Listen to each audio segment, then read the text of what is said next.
Welcome back, guys. I'm just doing a quick little, I call it a side quest here, I guess. As you can see, my turn signals, a common problem with older BMW turn signals is the coating on the inside flakes off. And I think I've come up with an idea I'm going to try here to essentially recoat them with some high quality paint. Just because right now, I think only this turn signal works. Oddly, they've wired these in as the marker lights, so these are the Euro spec turn signals, because in the US they have a dual filament bulb, but in Europe they have a single filament bulb that's only used as a turn signal, which explains why they wired these little side markers in here. But I'll take you guys over to the workbench and show you what I'm going to try here. So this is the better of the two turn signals. I've already gone through and I've taken these out of the back of it. It's kind of a pain, but there's, if I can get this to focus here, there's a little clip that you gotta depress from the back in here and then pop them out. As you can see, this stuff gets all over the place. Kind of hard to explain to your wife why you're covered in glitter. One thing I've seen people do on plastic models is if they want to dechrome a part, they soak it in Castrol Super Clean, and it will actually dissolve the chrome off of the plastic parts. So I'm going to risk one of my side markers here and just put it in the Super Clean and see if this coating comes off, and then I can find a suitable paint to repaint them and hopefully get them looking almost like new again. So here we are about less than 24 hours later, and you can see that it has completely stripped all of that coating off of there, at least on that side. Just coming right off.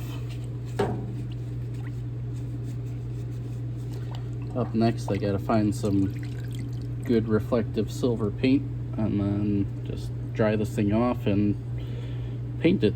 So I ordered something. When it comes in, I will start refinishing it and see if we can save these turn signals. Here we are, probably 5 minutes later. All I literally did was took this out of here, scrubbed it a little bit with this toothbrush, dunked it in there, rinsed it off, sprayed it off with some degreaser that I got, and then here we are. And up next, I got the other reason that this wasn't really working. So here's the contacts. This is literally just vinegar and salt in here.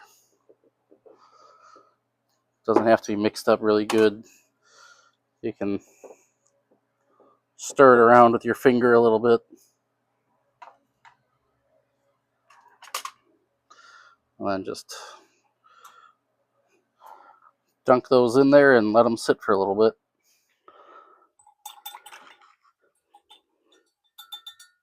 So here we are, a couple minutes later. I did have to hit these with some steel wool and my little dental pick.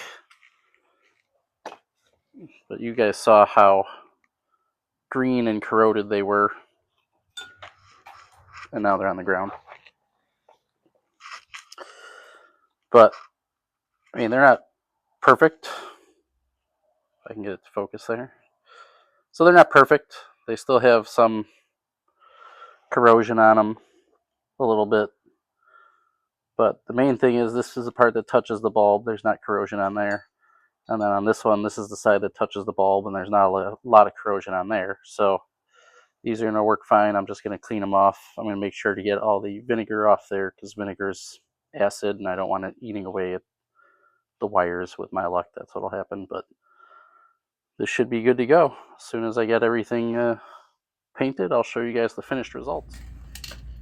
Alright, So welcome to the back of my garage here.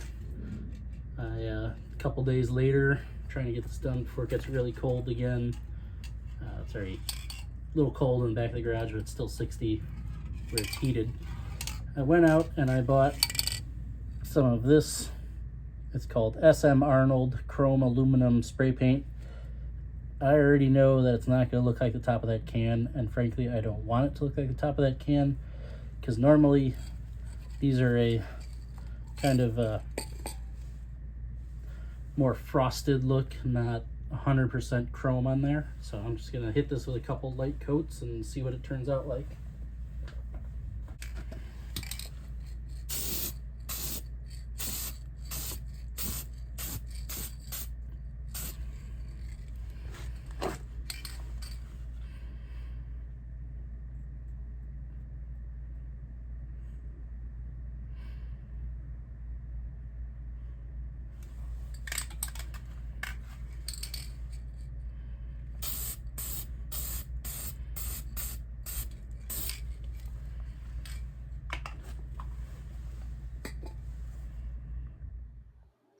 Well, here's a couple coats on there. There's a little couple imperfections, but it's not awful. It's not as good as I hoped it would be. It's a little bit more less reflective, I guess is the best way to put it. But it's not as bad as it could be, because look, this one is just flaking. You can see that coating is more of what you would find on the back of the mirror, or not the back of the turn signal, not mirror, but it's not as shiny as it was on the inside. You can see this one's a little bit more reflective, but you can also see that that's just coming off. So it's better than it was. There were other options of paint out there that I was looking at, like one of them is called Mirror, which is the world's most reflective paint, but I figured I would try this one first, just in case things didn't work out as well. But the other one, the other Mirror paint is about $60 for a small bottle that's about this big, but it goes a long way. So maybe I'll strip this one in the future, maybe I won't, but I'm going to throw this one into the bath, get it all stripped, turn it out like that one, and then we'll see how they turned out at the end.